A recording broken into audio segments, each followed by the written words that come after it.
Hi and welcome back to Love English. So today I want to stick with 10 expressions. 10 more advanced, more sophisticated, smarter expressions to express yourself more articulately, clearly, and of course we are looking to speak in a more advanced way. Now, for many of you, one of the biggest things is that you do want to broaden your vocabulary. So by choosing 10 phrases, 10 expressions, 10 idioms, 10 items of vocabulary on a daily basis, you can do just that. And remember, with these 10 expressions, I want you to comment below and try and use them in a context that is personal to you. Remember, it's no good learning the vocabulary unless you actually use it in a practical way. So whether you want to comment below or of course when you get the opportunity, use these 10 expressions in conversation with a friend. Whether that friend is native or non-native, they will be massively impressed by your English. So before we get started, don't forget, of course, make sure that you do click that subscribe button and of course the notification bell. And you can also find us on Instagram and Facebook. Right, let's get started. 10 advanced, smart expressions to express yourself more articulately.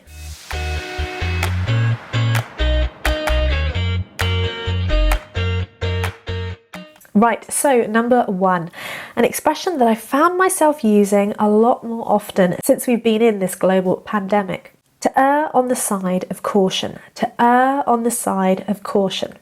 Essentially meaning to be careful, to avoid taking any risks or making a mistake. So if you can hear, I've got a bit of a cold at the moment.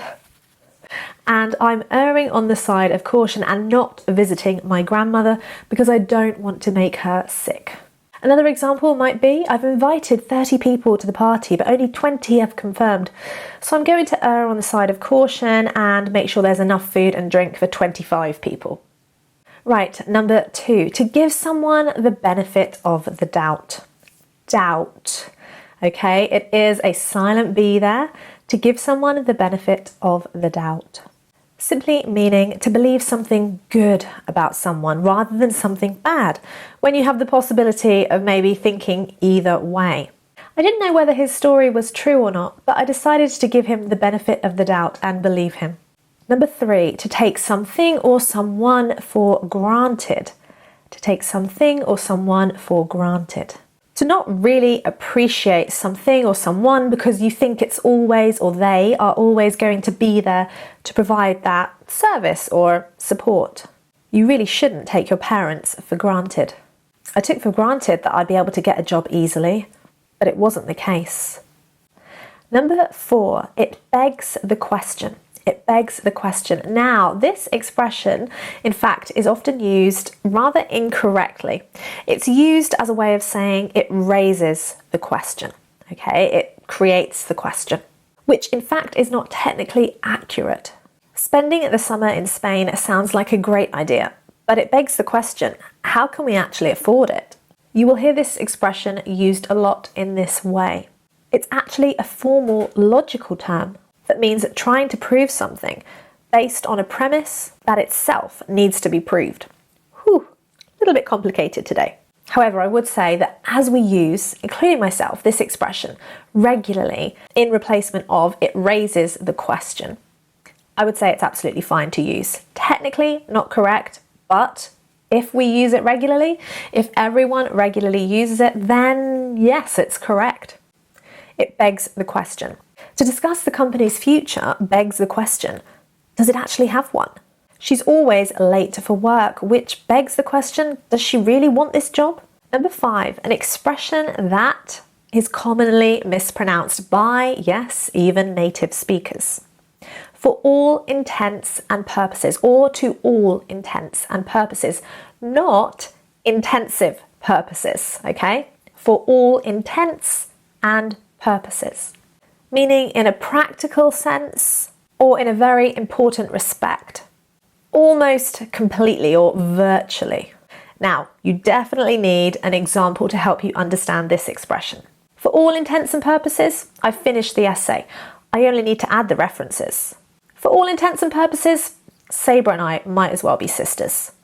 Number 6. If any of you have studied psychology, then you might know who Sigmund Freud is. But did you know that we also refer to a Freudian slip when someone says something unintentionally that perhaps reveals their inner thinking, their subconscious? Now, it might be that someone just makes a very simple mistake, a slip in something that they say. But you could still say, Freudian slip. So something that reveals your subconscious thoughts or feelings. For example, I really love my cats. I love my husband. I'm trying to eat really healthily at the moment and avoid eating too much fruit and chocolate. Freudian slip. Number 7, rather than saying get used to, become familiar with, you could use the expression to become accustomed to. To become accustomed to. Again, I would say that this is much more formal in its use. So often in business situations, more formal settings, it would be better to use accustomed to than familiar with or used to. She quickly became accustomed to his messy ways. I'm really not accustomed to the English weather.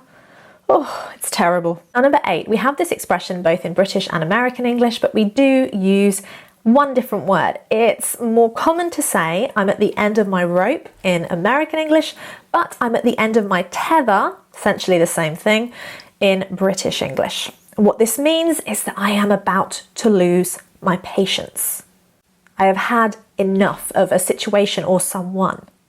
I am at the end of my tether looking for a job. No one is replying to my applications. Now, number 9, if you have mixed feelings about someone or something, you both love them and hate them at the same time, or like them and dislike them at the same time, then you could use the expression to be ambivalent. Ambivalent about someone or something. For example, he's ambivalent about quitting his job and starting up his own business.